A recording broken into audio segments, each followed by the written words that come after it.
Welcome to Hawaii Music Legends with your host, Eric Gilliam, and his special guest, Hawaii music legend, Barry Flanagan.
Maui, that's right. No way pulama bauna hele kui kale.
That was awesome.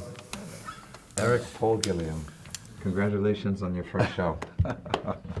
Well, and I'm honored to have you here. Well, honored to be here. Thanks. So we've been friends a long time. We've been friends 27, 28 years. It's got to be getting close to that 30-year mark, Yeah. which, wow. We've done a lot of music together. You've certainly contributed so profoundly to the music scene in Hawaii. But, you know, even I don't know your entire story, like, you know, the history of Barry Flanagan and how did you end up here? There was a move to Boulder, Colorado with some friends, kind of gnarly, athletic hippie types. In 1979, wanting to establish residency there to go to CU. I wanted to be a creative writing teacher. That was my real thing. I loved beat poetry. I loved Allen Ginsberg. I loved Gregory Korsko. I loved Ken Kesey. That was the stuff pre-Dylan that really inspired me, you know, young, and I wanted to be that type of a writer, you know. So the Boulder move happened first. I got a job in a record store on Pearl Street Mall called Rocky Mountain Records and Tapes, and it was there that I met somebody that really changed my life, a local boy named Ray Drismala, who saw my interest in Ry Cooder.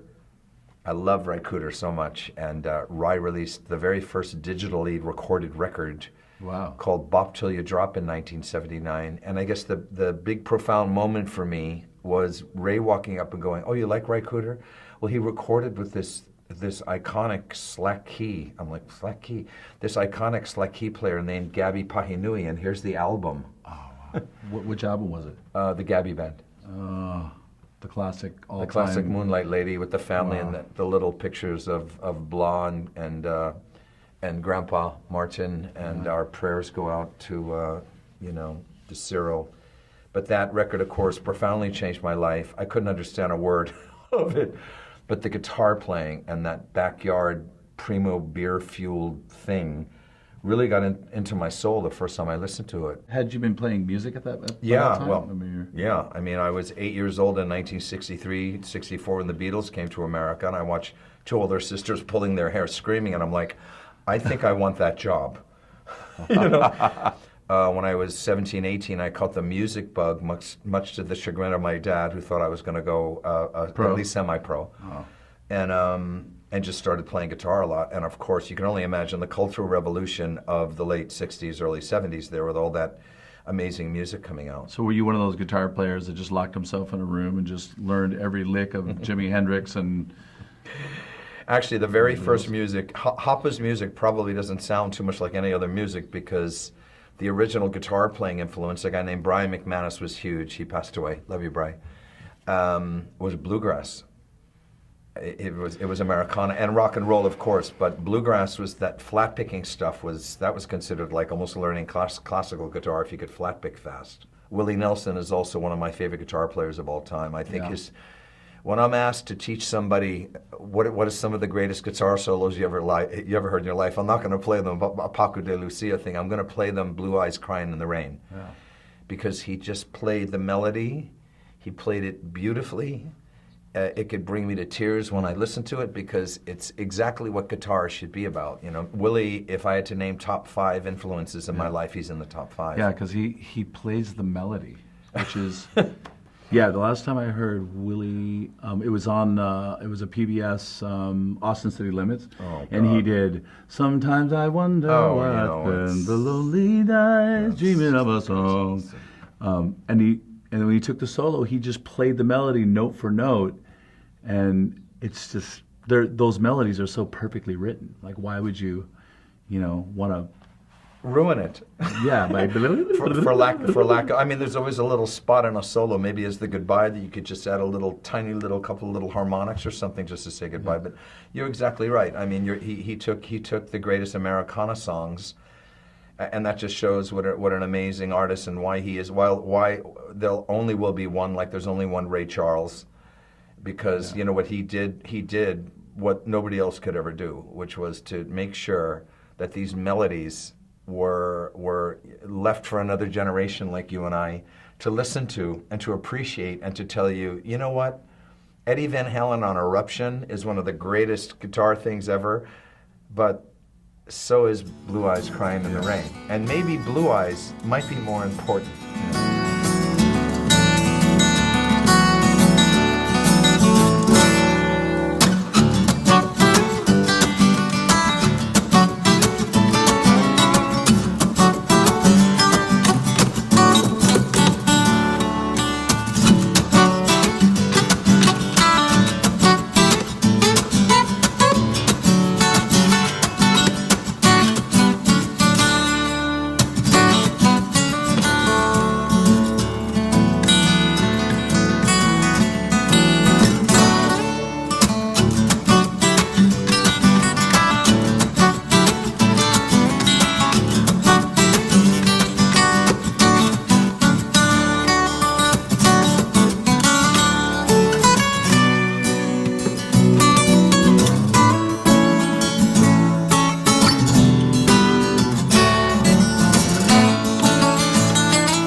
Okay, so we're, so so where we're were in we? Colorado. You get the record. You're inspired by Hawaiian music. I then borrow a you- guitar. I go to Longmont to sit in with a group with a guitar I was thinking of buying, and I got a phone call that the house that I was living in burned down, and and everything was lost.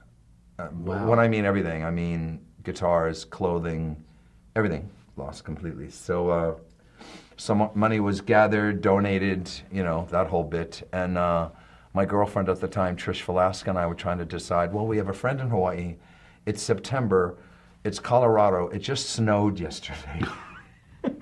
No. you know, a flurry, but it was still cold, you know.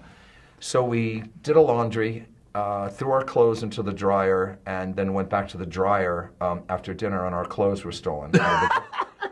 I'm sorry to laugh. The clothes that we had on our back, the day that the fire happened, were stolen. So then Trish looked at me and said, let's move. So if you can only imagine, you know, kids from Jersey living in Colorado, skipped Honolulu, flew into Hilo Airport and got off of that airport and walked around, and it had just rained. Oh, geez, it rained in Hilo. So Hilo was first for 3 or 4 days, and then Lahaina. And then you ended up in Lahaina, and So I got a job at the Pioneer Inn as a busboy, temporary, from a woman named Ardell Kaupuiki. Also, rest in peace. I love you. Thanks so much. And it was her and her husband, Jimmy Kaupuiki, that did everything. Basically took me over as auntie and uncle. It was the first Aloha that I truly learned about was Kaupuiki Aloha. As I really started falling in love with other Hawaiian music, Jimmy Kaupuiki, Ardell's husband, I moved next door to them. Talk about a fortuitous move, because there was Ardell, who was manager at the Pioneer Inn, and I wouldn't be here except for the great people at the Pioneer Inn at the time. I started as a busboy, went to a waiter that sat in with David Paquette and Trevor Jones, and then everything sort of escalated from there. That was 1980, winter 1980. Jimmy said, oh, so you like Hawaiian music? Well, my father was the bass player for the group called Hawaii Calls, James Kaupuiki Sr., and I have 2,000 of his albums. What is it you want to do? Well, I really would love to live here for a year, Jimmy, and write a song. Okay, well, the best way to learn how to write a song, he goes, do you know anything about poetry writing? I said, yes. Actually, you know, I moved to Colorado to blah, blah, blah, blah, blah. And he goes, well, here, start reading the translations of English records by this guy named Eddie Kamai and this guy named Larry Kimura and these composers named Dennis Kamakahi. Don't get stuck on the Hawaiian, because that's what I told him. I said, I can't understand what they're singing in Hawaiian like so many people do, you know. Yeah. So Jimmy turned me on to, and I'm not kidding, it was that Forrest Gump with the ping pong paddle. I read thousands and thousands of English poems, and in 1980 I wrote a poem called Le Pikake, that was the first one. with English as the poetry, but I wanted to make it easy for Keopi Raymond. So I wrote the lines in English, but in the Hawaiian mindset, with some of the Hawaiian words in parentheses on the outside. The fragrance of the pikake is wafted by a gentle blowing of the wind. I took the gentle blowing of the wind, you know, and would put that word at the end. Keopi, of course, is a hakumele, a genius. The reason that Hawaiian songs have such shorter lines than long Hawaiian sentences is because you can only sing so many vowels and so many verbs and so many words in a song. So hakumele is taking words from long sentences and making them shorter sentences where they could be sung.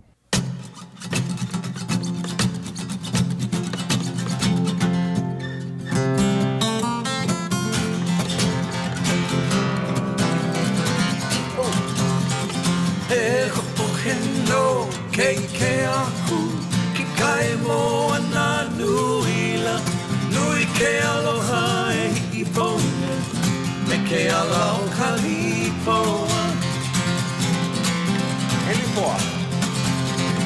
E lipoa e pai ke o ne hinu la, me lai ka la ke ia, mai mano e mano ke ia. A little jam. Chee-hoo.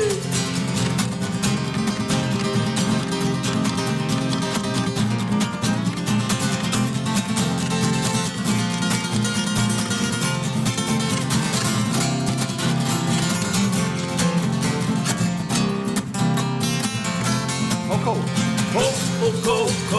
e kalimu kohu Ke kauelu no na mokula O ia mokula la e ho Moni ai o ia nei Jammer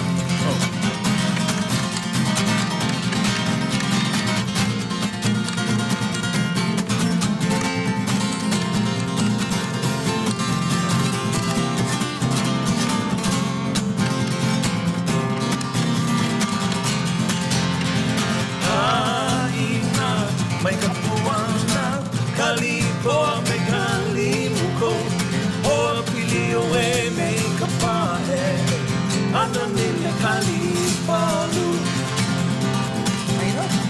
Yeah Aina, mai ka puana, kali poa me kali muko Hoa pili o e me ka pahe Ana nile kali palu E hoki ho mai I no no kaina I vitua mo no ka lahui E hoki ho mai I no no kaina I vitua mo ka lahui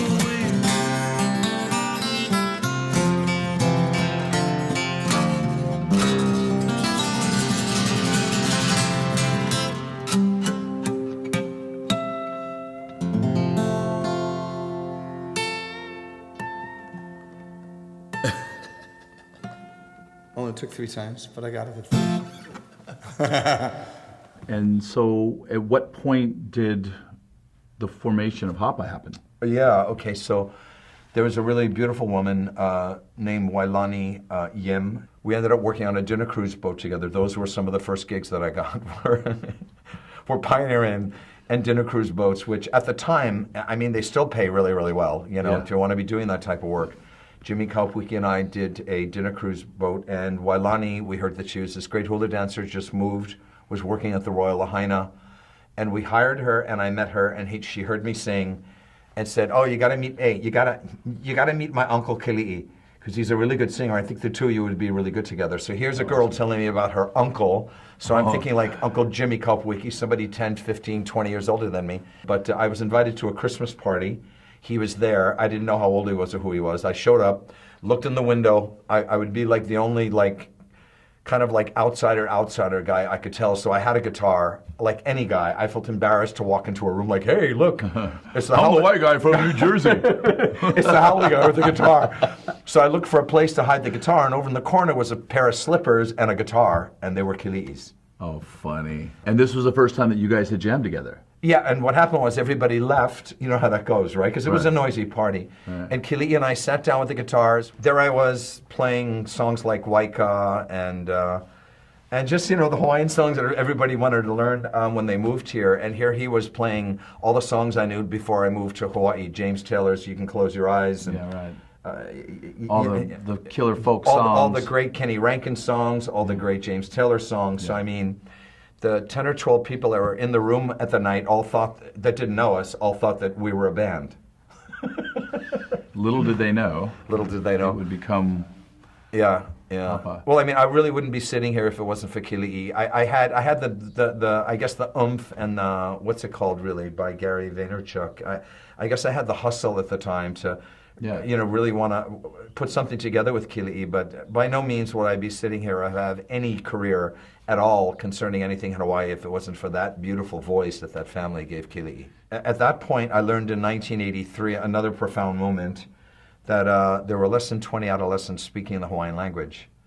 So that really hit me, and I guess it gave me at that age in my 20s a weird, I still feel it today, of course, so do you, this sort of weird sense of, not weird, but just a very profound sense of a mission statement. To the big dream was, why don't I just get a group of these great Pacific Island Hawaiian singers and players and record an album and get it out to as many people as possible, because 20 kids speaking the language at the time, you know. Luckily, Punanaleo started that year. People like Ke'opia Raymond, all of the students of the great Larry Kimura, who are teachers and scholars and educators and kumuhulas and chanters, and all those guys were the reason that the language today, all these years later, I hope I have the numbers right. This is what I've heard. There's 25 to 26,000 speaking and understanding the Hawaiian language today. That's beautiful. Which is, as I shared with you, is a really heavy thing, because there's a native language right now on the earth that dies every 2 weeks. Yeah. I really believe that Hawaiian music, and the reason that it's getting more and more popular, and I believe that it connects to people, that makes them cry. I've seen you make people cry singing Hawaiian, and they don't know what the heck we're singing about, was exactly captured in a movie with Julia Roberts in Pretty Woman, when Richard Gere took her to watch opera, and she started crying when she heard opera. Yeah. You know, to me, it's that same. It's that same exact bloodline, you know, that goes from the ring finger that we wear our wedding ring on to the vein that goes to the heart. You know, it connects on a much higher, much more visceral and deep level. It doesn't make a difference what the language is. It's a matter of, you hear Pagliacci singing about his heart being broken, this clown. Well, you know what? The Pagliacci, the clown inside of all of us, cries. Yeah, yeah. And we don't know what he's singing about. Right. People don't understand sometimes that guitar playing is just as heavy of a heartstring being exposed as singing. You know, I mean, that's why Sinatra was considered Sinatra, because you know, his singing teacher told him when he was very young that, Frank, you'll never be able to sing a broken-hearted song until your heart is broken. You know, and then in the winter of 1954, Ava Gardner left him before Christmas and broke his heart, and he attempted suicide. A lot of people don't know this. And in February 1955, he recorded what I feel is, it's melancholy, it's... In the wee small hours of the morning, while the whole wide world is fast asleep, you lie awake and think about the girl, and never ever think of counting sheep, while your lonely heart has learned its lesson.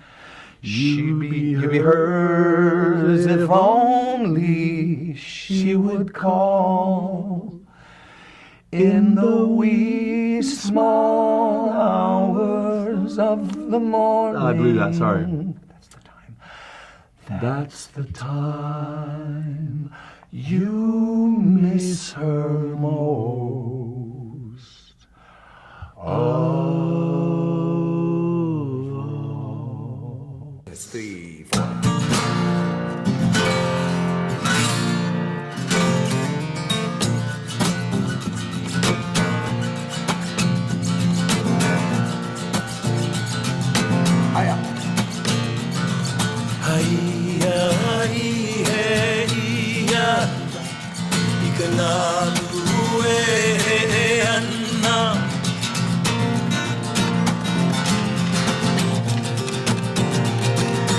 Yana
are you here for a short time? The rest of my life, Kuipo, come love me tonight. All the stars seem so much brighter. They light up the night, light up the night. Maui County is the only county comprised of 3 distinct islands, Maui, Molokai, and Lanai. We are not separated by water, it is the water that connects us. Everything that makes Maui County special is in our new app for iOS and Android, introducing Maui Stream, an app flowing with local Maui County content. Download it today and celebrate the diversity of our Tri-Island County with local stories, information, and much more. Maui Stream, this is how we stay connected.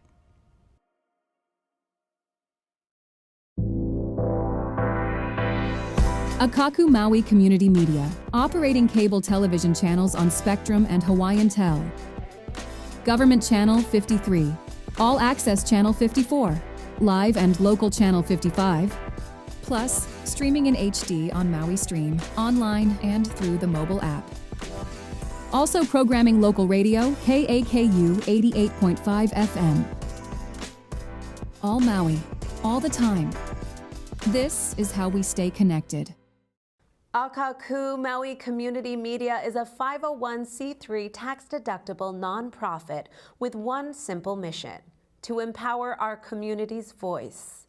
Akakū is Maui's only provider of daily local television news through the Maui Daily Report, delivering essential lifeline information when it matters most. We cover local government, track the ongoing rebuild of Lahaina, and work to ensure transparency for our community. We strengthen Maui Nui's media identity by supporting Molokai with a satellite office and producer in Kaunakakai, amplifying voices often left unheard. Akakū offers free media workshops, monthly Akakū upstairs salons, live coverage of community events, free PSAs, KAKU 88.5 radio access, studio and meeting space, and the Maui Stream app, all designed to serve, connect, and uplift our community. Your donation keeps local media local. Please give today and help Akakū continue serving Maui Nui. Visit akakū.org/give.